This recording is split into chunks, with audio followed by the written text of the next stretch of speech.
Welcome to the Staffing Playbook podcast, your go-to resource for navigating the dynamic world of staffing and HR. I'm your host, Stephen Farrell. Join me each week as we dive deep into the strategies, insights, and stories that shape the staffing industry. From the latest trends to expert interviews and practical tips, we'll equip you with the right tools and knowledge to succeed in the staffing industry. Whether you're a seasoned professional or just starting out, the Staffing Playbook is here to help you play your best game. Let's get started. 10, 9, 8, 7, 6, 5, 4, 3, 2, 1.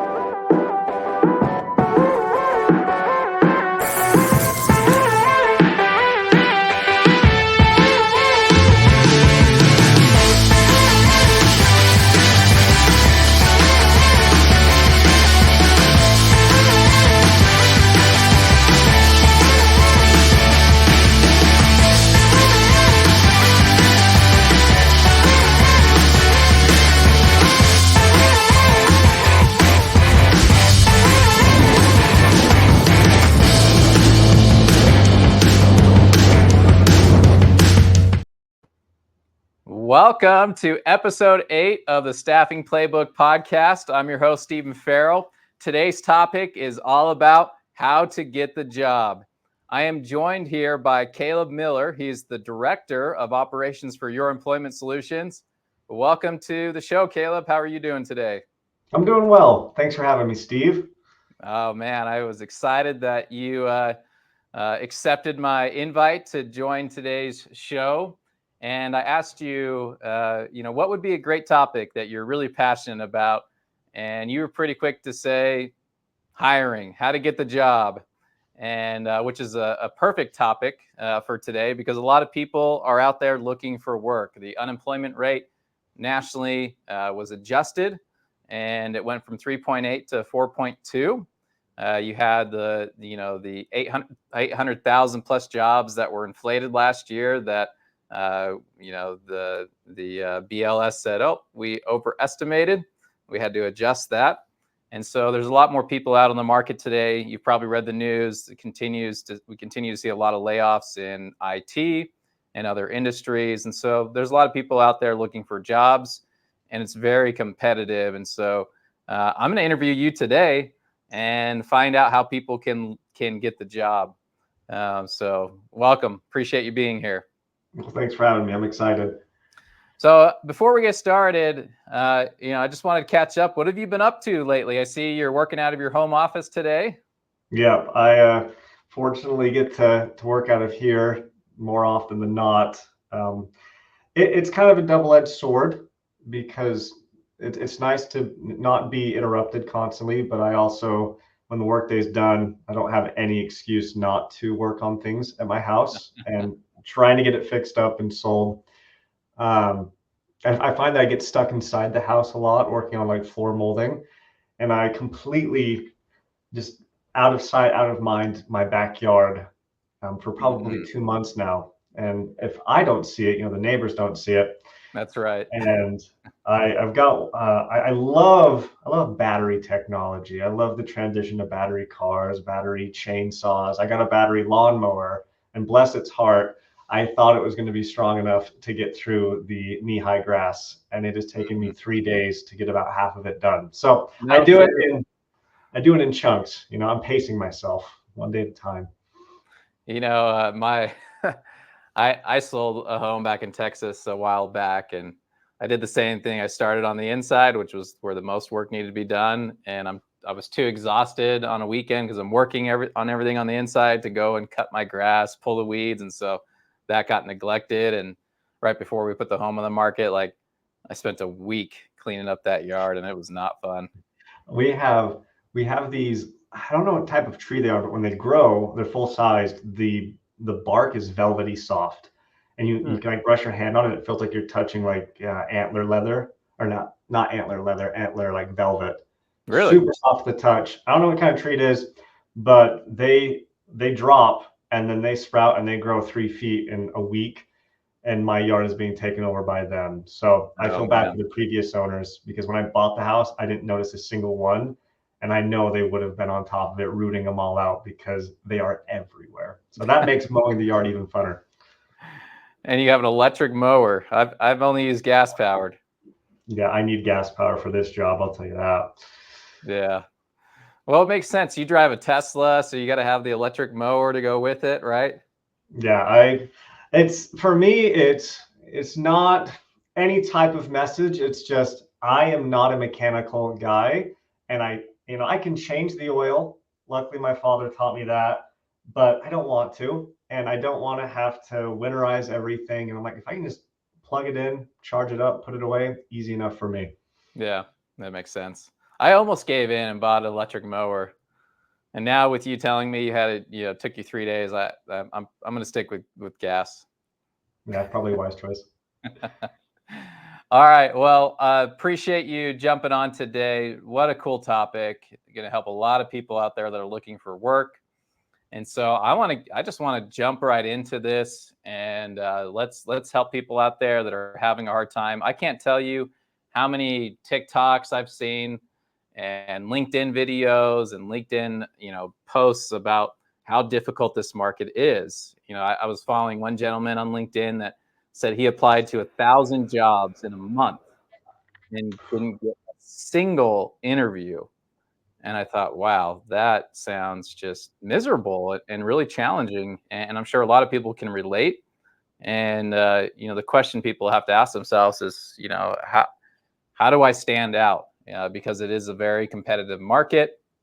And I'm curious, in your mind, what are those top 2 or 3 things that people can do to stand out in this very competitive job market? Yeah, the thought of applying to 1,000 jobs and not getting a single interview is terrifying. And my perspective on it all is much different because not that I've applied for 1,000 jobs, but where I grew up, it was very small town. We didn't have 1,000 job openings. We had about 1,000 people living in the town, but we did have 3 big companies that they each staffed about 300 to 500 people at a time. And when we would get 5 job openings, we would have 1,000 applicants, and they were all locals, and I knew all of them. And then a month would go by, and you'd get another few openings, but then the same 1,000 people would apply. And so, being not only on the side of applying for jobs and recognizing how painful that is, that we've all been there. And then being in a position where I'm actually the one screening the resumes, doing the interviews. Yeah. Um, this is something I'm kind of passionate about, is making it, because it's simple. It's not easy to get the job. It's not easy to get the interview, but things that you can do to improve your odds are really simple and really easy to adopt. I think it kind of comes down to persistence, and persistence insofar as you're willing to keep trying and try new ways to get noticed. And some actionable items there are, when I would review resumes, I think the common myth is, and it may not be a myth in some parts, but at least from my experience, I looked at every resume that came through. I You did? didn't have, yeah, I didn't have this stack, and I didn't have it filtered from, high school education, associates, bachelor's, master's, PhD. Like, I didn't ever have anything like that. I'd actually read through them, and some weeks we would get 100 resumes. And now, granted, I wasn't reading every single line. I definitely looked at educational experience. I looked at work history. Yeah. But the thing that stood out to me were the ones that had tailored their resume to the job at hand. We did Oh, a lot of production work, and this is a thing I've done personally for all of my jobs I've ever gotten, is I have a base resume, but before I apply for a job, I go in and say, okay, let's say I'm going to go in for an HR position. That's what I want to apply for.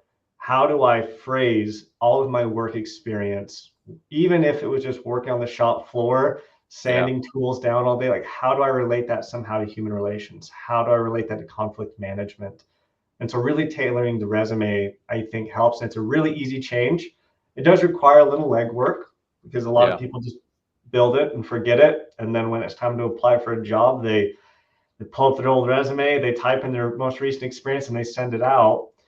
But if someone's reading that, yeah, they're going to look at the education. Yeah, they're going to look at your work history. But once they start reading through it, they're like, oh, wait, the skills are here. The skills that we're looking for are here. Even though the job title might be a little different, this is exactly what we're looking for.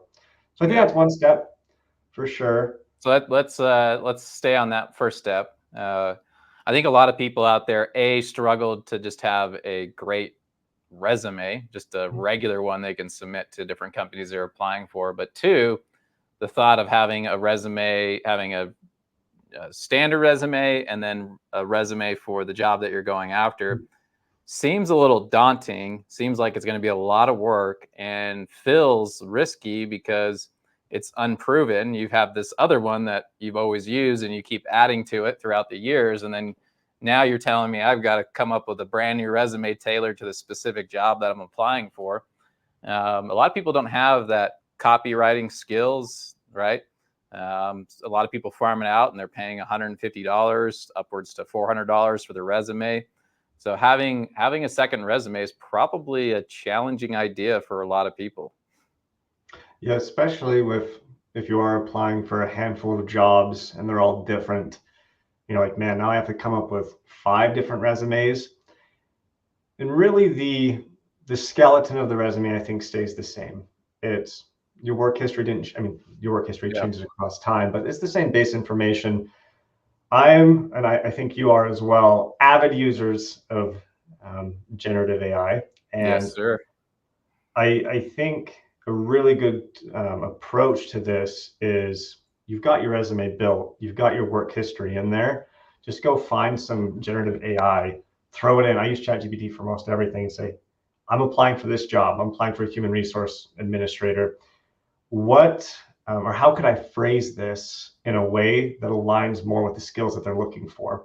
And it'll ask you a few questions. And in all reality, it takes probably 5 minutes. And it's really more like a conversation you're having with this AI where it's asking you a few things, you answer it, and it spits out like, this is how you should word it.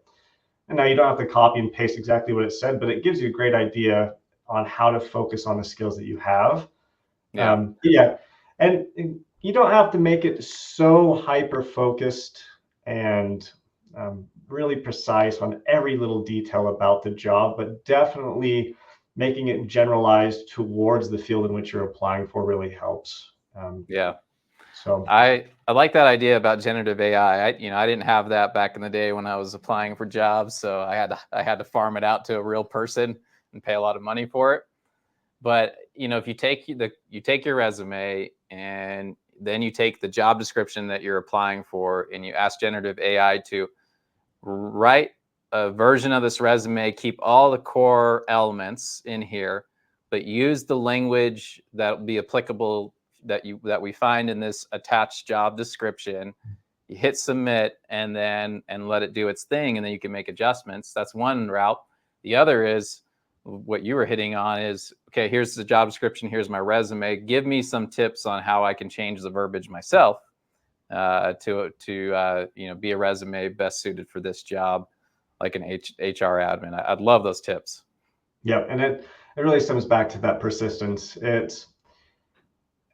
Anybody can submit a resume, and a lot of people don't even submit resumes. You have people just apply, and you have people who submit resumes, and that make up probably the majority of your applicants. Then you have that layer of persistence of, okay, I'm going to tailor my resume. I'm going to take the extra step and really show that I'm interested in this job, so much so that I'm willing to look at my past experience and figure out how am I going to be a good fit for this role? Like, how am I selling myself to this company? Because look, I've got A, B, C, D skill, putting it here in my resume, tailoring it for you. And that's going to, when a recruiter looks at that and they see side by side somebody worked at the same job and they just put, this is what I did versus this is what I did and this is how it relates to what I want to do at your company, this one's always going to stand out. Yeah. I love the tip. So tip number one is have a resume personalized or crafted. You have your generic standard resume, but have one for a specific role that you're applying for, so you can stand out among the crowd of the 99 percenters that use their generic resume. Yep. Yeah, go ahead. I would say the kind of the side tip also. I only had this happen twice, and I kept these resumes at my desk for a good solid year when I was working down here. And what the guys, it was two different gentlemen. What they did is they brought me a physical copy of the resume, but they brought it in like a manila folder. But the manila folder was it's kind of like nice and plastic, and it had like a transparent cover, and the resume was slid in real nice. Like you can't throw it away. Like I think that's a my generation thing. When a box is nice, like an Apple box, we just can't throw it away. Like we just have to hold on to our phone boxes. So I get this nice manila envelope, and I'm like, I'm just gonna store this right here. I'm gonna use this for my resume. That's good. Yeah, I think people that are looking to get in a position that pays maybe about 55,000 or more should really take the time to have a great written resume, a standard and a customized one. If you can afford to drop $150 to $300 to have it professionally written, you should. The reason I state that, I've always done it throughout my career, and it's because like I know what I've accomplished, I know what I've been able to do, and it's just really hard to showcase a day in the life of working with and under Stephen Farrell. Like it's hard to showcase those leadership skills. You can put your accomplishments, but what does it look like to work for you, Caleb, right?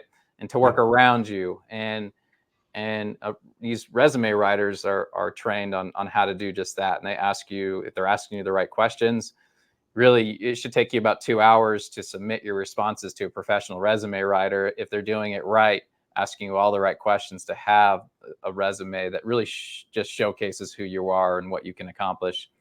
And that's hard to do on your own unless you're just a great copywriter. Then have at it. But most people are not, and you need a second set of eyes and some additional help. And generative AI has really evolved in these past 2 years, and I don't think it's quite there, but it's getting really close where you could have generative AI just do that for you and ask those same questions based on your prompts. Yeah, and the nice thing about generative AI is it's free. A lot of versions are free. Yeah, and it'll give you what you need. And the other nice thing is any college students that are listening that are looking for a job, every college has a writing center, and they help a lot with essays, APA paper, stuff like that. Those people in those writing centers, they are looking at hundreds and hundreds of papers every single day, correcting them, outlining sentence structure, and so it's not going to be as effective as paying $200-300 for a resume writer, for someone to look at that who does it every single day. But there are free resources out there, especially for college students, to go to the writing center and say, hey, this is my resume. What do you think? Not only do you have one pair of eyes, typically you have half a dozen individuals there that can look at it and help you. And then also leveraging AI with that, you've got a pretty good set of free tools that will at least elevate you a level or two. And then you can always take that next step to pay for an actual resume writer. You bring up a good point. There's a lot of workforce services in your local town and city and state that can help you with that, universities, and also your own network. I had a really good friend of mine. Her brother is in the IT field, and that industry's been hit pretty hard with layoffs this past couple of years. And so she connected me with him, and he sent me his resume, and was like, help me. I'm not getting any interviews. I'm applying to 1,000 jobs. No one's even picking up the phone or sending me an email. What do I need to do? And I'm looking at it going, wow, I'm looking at this resume, probably a 6 out of 10. It's okay, but it's not great. But I'm not equipped to give you the feedback. So I reached out to 2 colleagues of mine that are in the professional placement space, placing IT directors and CTOs, people like that. And I said, hey, I need a favor. Give me some feedback on this resume. One of my colleagues literally recorded a video, 15-minute video, sharing his screen and going over his resume and giving tips. And then another colleague just wrote, maybe 5 paragraphs of tips. Shows you how much work needed to be done. And we sent it back to my friend's brother, and he was so thankful and made the changes. And this was just a week ago, and I'm sure he's going to land. He's going to land his job soon. And so, tap into your network and ask for help. Yep. Any other tips before we move? I got so many questions for you, but are there any other 2 or 3 things that help you stand out in the job market?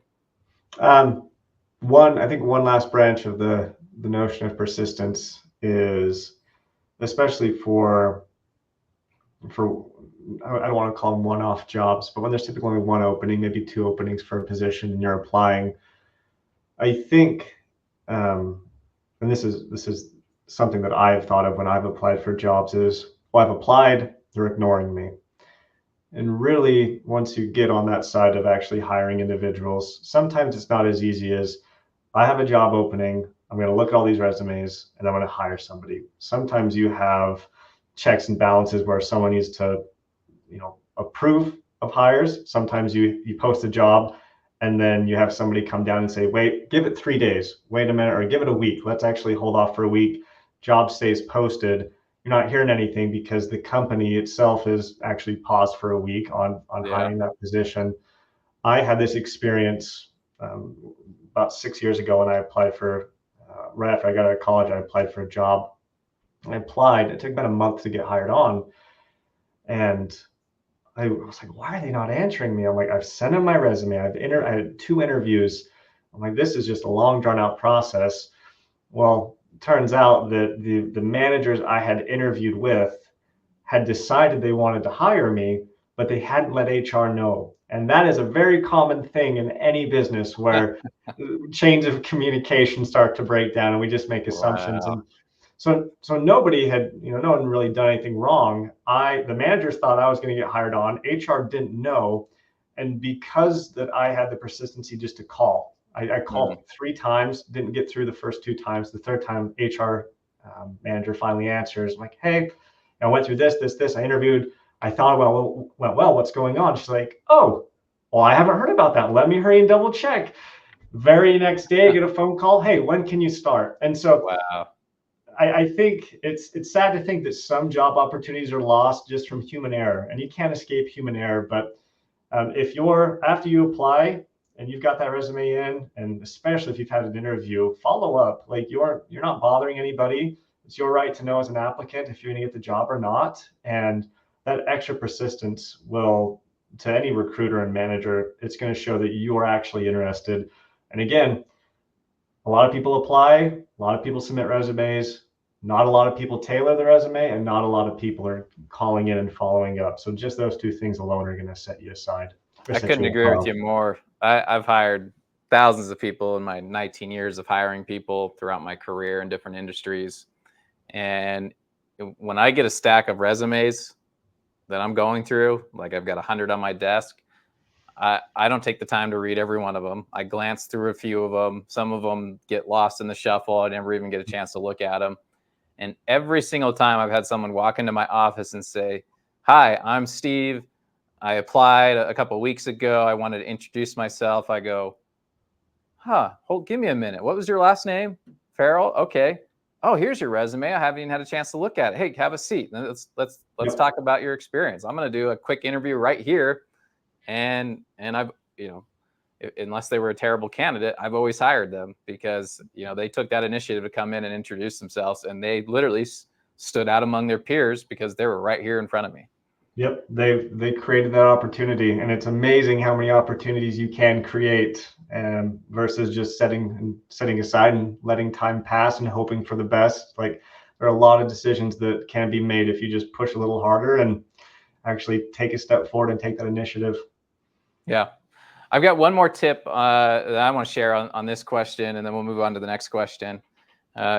Traditionally, if you were to ask me, what's your number one source for applicants that you've hired, not that you've interviewed, but who you've hired, I ask people this, and a lot of people will say like, oh, Indeed or ZipRecruiter or something, but the people that do a lot of hiring will tell you that their number one source for placements in their company are referrals, right? Friends referring friends or family members or colleagues. And I think people, don't realize that from an applicant level, that their best chance of standing out is to have someone that's already working there vouch for them, or someone that doesn't have to work for that company, but they know the HR manager really well, or the plant manager, or the store manager, whatever, restaurant manager, and they make a recommendation. I can tell you the last 3 companies I've worked for in my career were all referrals. Like, when I first got my stint in the staffing, I was in retail. I call up my mentor, my coach, and I go, hey, I'm thinking about getting out of retail. Had some family stuff going on with my daughter who was just born, who's special needs, and I needed to get off the road and find a quote unquote 9 to 5s. I wanted to be home with my family every night at the end of the day. And he goes, Steven, have you ever thought about staffing? And I'm like, staffing? Like, you mean the guys I hire to remodel a store and half of them don't show up? No, absolutely not. And he's like, no, hear me out. He's like, it's a great industry. It's a really cool business model, relationship building, which is what you're all about, Steven. And you can be home like every day if you want to. He's like, let me get you an introduction. And so he told me about this company that I went to, and so he introduced me to this company and to staffing as a whole, and I thought that was pretty awesome. And just recently when I moved over to Your Employment Solutions, I had been going out to lunch with one of the owners over the years, and we shared accounts together, and we shared ideas, and got really acquainted, and had a lot of respect for him. His name's Kerry, and Kerry seemed to have some respect for me. And so out of the blue, I call him and go, look, I'm done with the corporate conglomerates. Like, I'm looking for a staffing agency that is nimble and smaller, that's in the building phase. And I actually wasn't reaching out to him to work for Your Employment Solutions. I just asked him, do you know any companies, all the owners here in Utah, like, who do you think I should reach out to? Who's a great company that I could work for? And he said, well, actually us. I'm like, yes. And so, you don't want to underestimate, your referral network, the people to help you get in the door. Even if they're not working in that organization, they may know somebody. So check there first. The last tip on that same subject would be really clear on who you want to work with, what type of industry, what type of companies in that industry. Don't just apply because you see a job opening. It's like, if you want more than just a job, and if that's okay, if you just want a job, then apply to everywhere and everything. But if you're looking for your next step in your career, do your homework, take the time to find out what that ideal customer is. Do they represent the core values that you represent, and go after it. And it's really neat when you have someone walk into your office and say, your core values, and you list them out, are my core values. And I have not been applying at 10 different places. I am only applying with you because I want to be part of this great culture and this great company. Wow. When someone comes through your door like that, that gets your attention. Yeah, for sure. All right, Caleb, what are some common mistakes you see job seekers making during the application and interview process? You've hired a lot of people. You're over operations at Your Employment Solutions in the recruiting process. You build out the SOPs. You see the mistakes that people make just in the staffing space and beyond. What are some of these common mistakes that job seekers make during the application and or interview process? Yeah, if I had a few hours just to tell all the funny stories of times that I was interviewing people, I'm like, why did this just happen? I would love to go over it. But I would say, like, why is your mom with you? that's exactly what I was going to say. I had to do that one because I've seen it a million times. Yeah, I had one come in.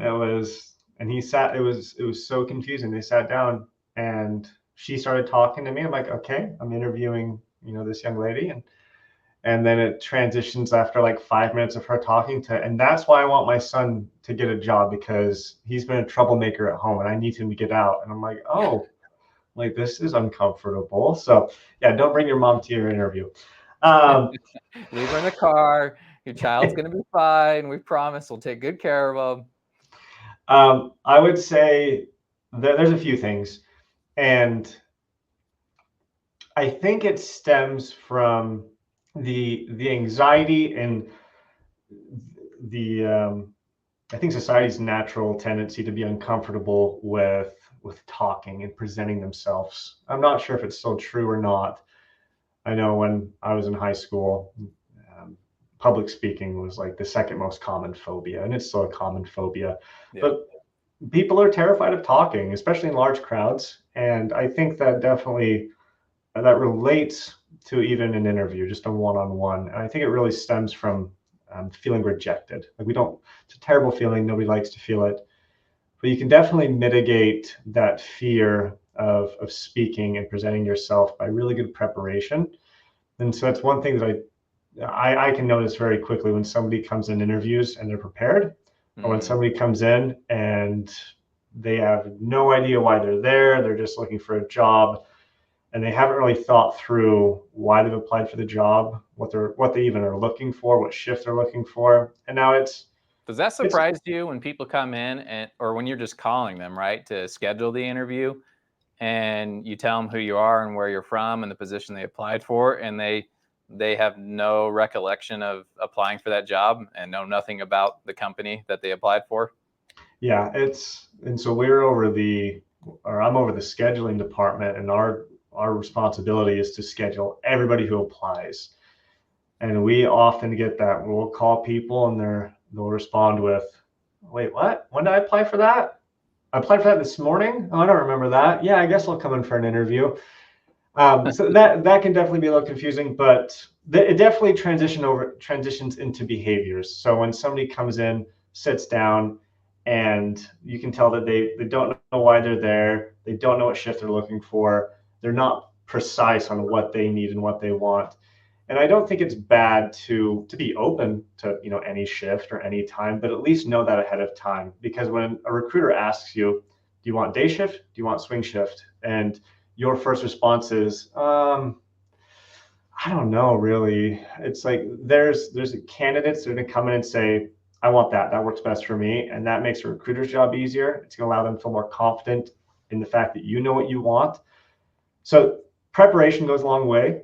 And I'm a big fan of when something's going to be uncomfortable, when it's an interview, when it's having a hard conversation with a staff member, it's practice it. Like there's no shame in talking to yourself in the mirror and asking yourself questions and then answering those. And I think people would be surprised how big of a difference just prepping and getting comfortable with being anxious and allowing it to kind of be more excitement than fear. When you come into that interview, it'll be night and day difference, and you will feel better when you leave. And so what I don't see is a lot of people preparing. I see a lot of people just coming in, trying to do it off the fly, and it just doesn't go very well. Preparation is key. There's a famous quote by Chris Gosser. It says, if I remember it right, it might be misquoting, but opportunities don't happen, you create them. And the same thing goes when you're looking for your next career move. I posted a question on LinkedIn about this podcast, and what are some questions or topics we should address. And Samantha Piera, a friend of mine, she wrote the topic of not studying for a test or specific answers, but actually knowing your achievements and stories. It is much better than scripted answers because it comes off a little weird. People can tell if you're scripted. It's hard to pivot if the question's asked differently, a different angle. And so memorizing a script in your preparation is not good. It's not effective. But you still need to be able to prep, speaking to your successes, speaking to those stories, have a general idea of how you would answer different questions, but don't be so scripted that if they ask it in a different way, you're just like drawing a blank. And that's like the worst thing that can happen is when you're just like I don't know how to answer that. Like literally, people will say, I don't know how to answer that. The there's a few other things that I actually had to look into it to make sure that it just wasn't my own biases. Where I've always been a believer of when you come in, handshake, eye contact, be positive, and I'm like, is that just the way I was raised? Like, is that actually not effective? And so in preparation for this podcast, like, I'm going to do my homework. I'm going to do my preparation. And sure enough, like there's statistics, there's data on, yes, come in, have a handshake, eye Yep. contact, active listening. If like how awkward this conversation you and I are having be if I was just looking down, just kind of avoiding eye contact, like looking around, it would be really uncomfortable for you, wouldn't leave a good, good taste in your mouth on like this person's a good Right. candidate or not. And so there's little behaviors like that of, prep for what you want to talk about, but come in and be comfortable presenting yourself. Come in, shake their hand, make eye contact, let the recruiter know that you're listening, nod your head when they're talking, respond to what they're saying. And I think a big thing that I don't know if it's often spoke about or not is we work with a lot of people that are having a hard time, and looking for a job is tough, and they Yeah. may not come from the best backgrounds and family lives. And when you go into a job interview and the recruiter says, "How are you?" and they say, "Man, life is awful. Like this is just rough."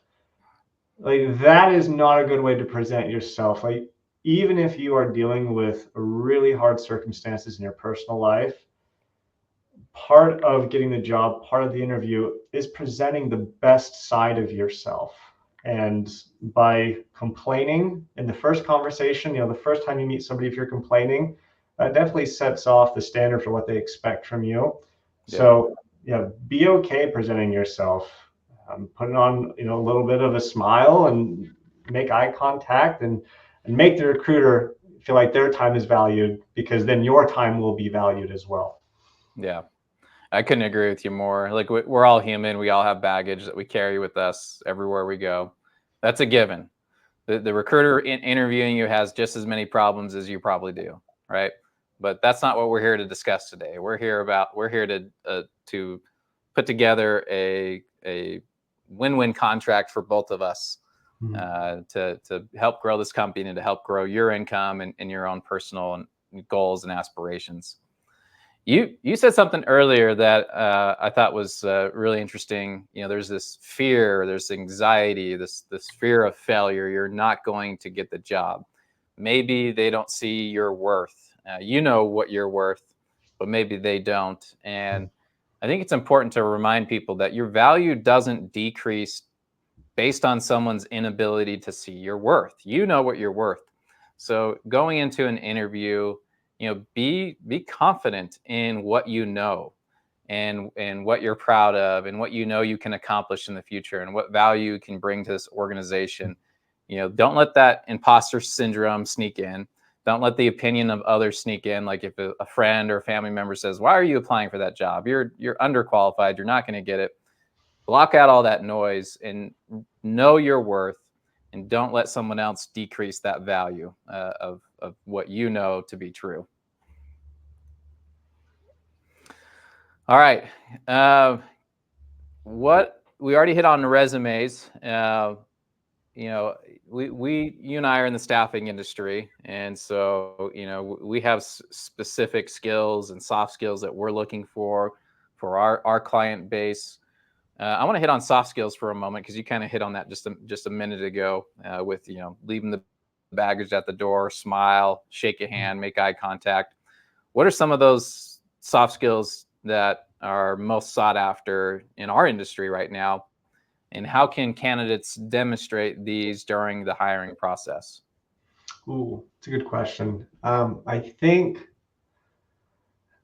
this is something I struggle with myself is Yeah. listening. Ooh. There is a big difference between hearing what somebody says and you hear the sound, but you didn't listen to the words. And whether that be in the interview or whether that be after you've gotten the job, showing somebody that you're listening to them doesn't even need to be task related. It could be anything related. It could be your coworkers having a hard day, or they have a problem with a workflow that you have absolutely no idea what the solution is.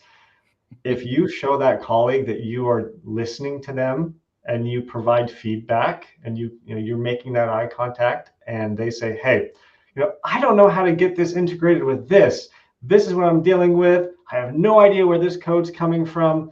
Personally, I'd be like, I don't know anything about code, but empathizing with them and saying, that sounds really hard. Like, I don't even know where to begin with that.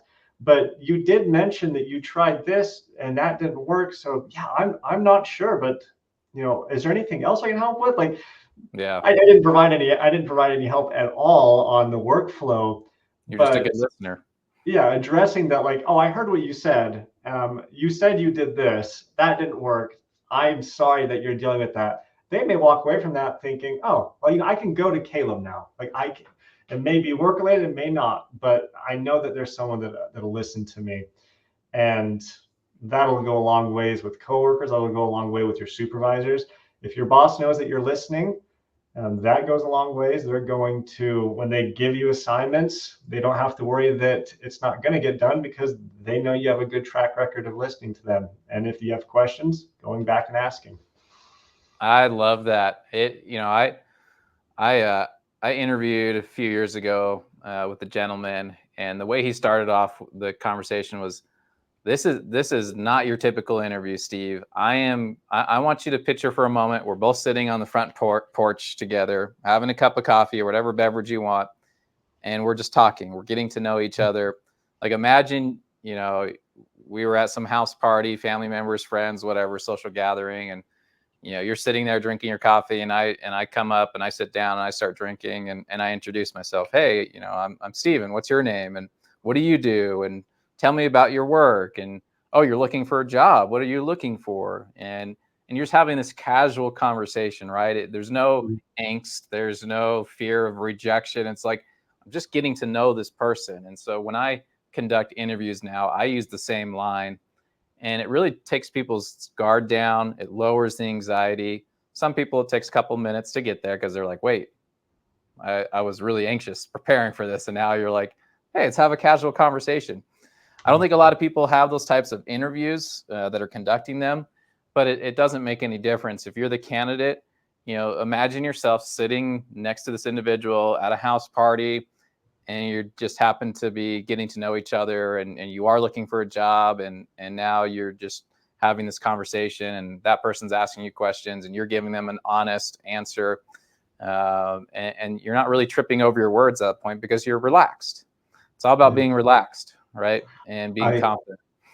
I love that. And a lot of this conversation is, okay, applicants, this is what you can do to stand out. But to reflect on our roles in allowing applicants to have an easier experience, more comfortable experience.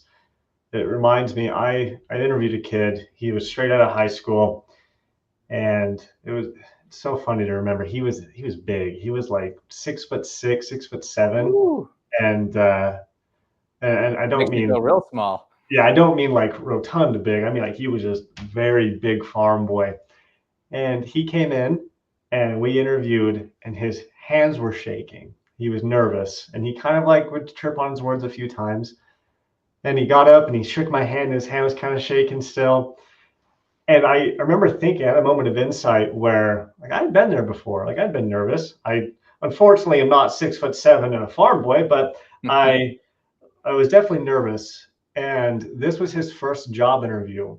And how powerful of a position are you in to really improve somebody's life for the better when they're so nervous that this is their first interview, and you just talk to them like they're a normal person. You talk to them like you're sitting on the front porch. And so, yeah, it's great insight for an applicant to perceive the conversation that way. But as staffing coordinators, as staffing managers, we need to ensure that we're providing that same level of comfort to our talent, because sometimes this is their first interview, And we have no idea what's going on in their personal lives. But for them to come in and feel like they're talking to someone that actually cares about them, doesn't have to be a best friend, but someone that's willing to listen to them. Like, it needs to go both ways. So I love that insight. Yeah. Yeah. And, don't be afraid to do mock interviews with your friends, right? Just to, some of us just need to warm up our vocabulary. People that like to sing and are professional singers. I'm not one of them. I actually did a genetic test that said I'm in the genetic test. It was the weirdest thing. It said you are less likely to be able to carry a tune than most people. And I'm like, wow, that feels so validating because I was never a good singer. And I thought I was until my wife, like 3 years in our marriage, said, "You're really not good at singing." That's how it's a real relationship. Yeah, but back to the analogy, you have to warm up your vocals, right? There's a practice to warm up your vocals. Warm up those vocals before your interview. Go do a mock interview, or go, have some social conversations with friends or family, but just get yourself warmed up so you can just speak clearly. You don't have that raspy voice. You're not clearing your voice. You're ready. You're ready to talk. Yep, I love it. All right, can you sing, Caleb? I can kind of sing. I can kind of sing. I love Frank Sinatra, like that older time music, and I think it's easier to sing kind of that way. I'm definitely not is it Ariana Grande? I can't hit those types of notes, but I like singing. I'm not good at it, but maybe I need to take a genetic test because that would probably answer all my questions in life. Wow. All right. Well, we're coming up on time here. I had a lot more questions, but I think we've hit a lot of good tips here today. I do want to hit on the follow up after you have an interview. It used to be a normal practice to send a thank you card in the mail, right? Back in the days before the internet. And with the internet, it was pretty common to send a thank you note through email. And a lot of people, and I'm still surprised to this day, out of 100 people that would interview, maybe 2, likely just 1 would send a thank you email, a thank you note afterwards. And it's super rare to have a physical handwritten card saying thank you. Is that a lost art, or is that just done away with? Do we not need to write thank you emails from an interview or a thank you card? I like the notion of an art, and I don't think it's lost. I think it's rare. Even in the context of a relationships nowadays are text messages and phone calls and FaceTime. 100 years ago, they were love letters written by hand and folded up and mailed by pigeon, or however they mailed them back then. But because they've become so rare, their value has increased tremendously. And that's a really good secret to know is we know that after an interview, an applicant's not writing a handwritten letter thanking us for their time. And if you're willing to do that and persist and do a little extra and you write that letter, I will tell you what, that will stand out for any staffing organization where they're like, oh, this person interviewed, they did good, and they took the extra time to write us a letter and say thank you. And it goes both ways too when you're taking care of your talent, making sure as a staffing agency that taking the extra step to write the letters. But it's the rarer something is, the more value it has, and that goes for behaviors as well. And so if you really want to stand out, that is an excellent way to stand out.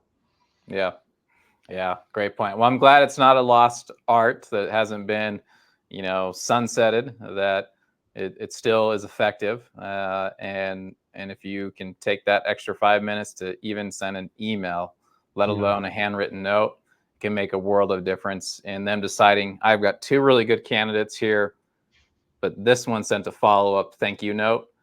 And if you put key items that were discussed in that interview, things that they're looking for in that role, can make a world of a difference in setting you apart. So I want to kind of bring this all back, kind of recap everything. But before I do, is there any other thoughts you have that we should discuss today? No, I would say really it just comes down to don't give up and keep trying. Myself and along with a lot of coworkers that I have are where we're at because we just kept trying to make opportunities, and we were all told no 150 million times, but eventually somebody says yes, and that goes for the interview, and that goes for getting the promotion and moving up. It's just always keep trying, and you will get what you want. Yeah. I've got two suggestions there. One, the best way to predict the future is to create it. It's a really challenging job market. We don't know what the future looks like, but you have the power to create the future that you want. And in doing so, it's not about finding, this is the second thing, it's not about finding a job, all right? Sometimes it is. Sometimes you just got to get food on the table no matter what. You got to take that job at Burger King or wherever. Maybe it's not your ideal job, but you got to get something to put food on the table. We've all been there. We understand that. But long term, it's not about just finding a job. It's about creating a life that allows you to use your gifts. That means finding a company, finding a career, finding a trade that allows you to use your gifts, that brings the best out of you. And when your passion is showcased, when you're looking for something that allows you to use your gifts in life, people are going to notice that. They're going to capture that, and you will stand out among your peers because this is something you're truly passionate about versus, hey, it's just another job. So just to recap, you're going to need to fill in the blanks for me. These are tips on how to get the job. You've got to have a custom tailor-made resume for the job that you're applying for. Take that extra couple hours that it may take to get it done, or have it professionally written. You need to really narrow the field of where you're applying. Don't do the massive, click on 100 jobs on a job portal and apply to all of them. Be specific on where you're applying to and why. Make that list. It should be a very small list. Personal introductions, going out and shaking the hiring manager's, hand. Getting referred to the company by people that work there or people that know people that work there. Being persistent, not giving up. Cover letters, we didn't cover that, but those also are a rarity, and so they do help you stand out. Having those soft skills, smiling, leaving the baggage at the door, lowering that anxiety. Bring a notepad, take lots of notes, be a good listener was one important key thing that you hit here. And, doing some mock interviews before, warming up your vocal cords, sending a thank you letter or a handwritten note at the end of the interview. Those are all kind of the key points here that'll help you stand out and help you get the job. Did I miss any? No, I would say the only thing is, don't forget about the free resources that you have. It costs nothing to stand in front of a mirror and to work through the questions you're going to be asked. It costs nothing to have a friend do a mock interview with you, and you can always find resources online for free to help you with your writing and resume and cover letters and questions that you would ask. Awesome. Well, Caleb, you did not disappoint today. Some fantastic, conversation. Great tips. And if you're looking for a job and you're listening in, please reach out to us. We both work for Your Employment Solutions. We happen to hire hundreds of people every single week, and we can help set you up for success for your next career move. So thank you again, Caleb. Looking forward to having you on it again on a future show. And we appreciate everyone tuning in, and we'll end it with this short message.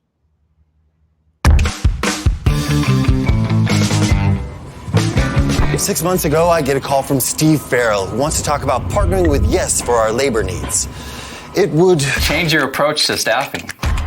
I told him I've already used multiple agencies and have had headaches with each one. So my approach to staffing is just fine. With multiple agencies, we thought we had our staffing needs covered. Hey, the agency employees didn't show up, so we're short on staff again. I'm sorry. Focus. Curses.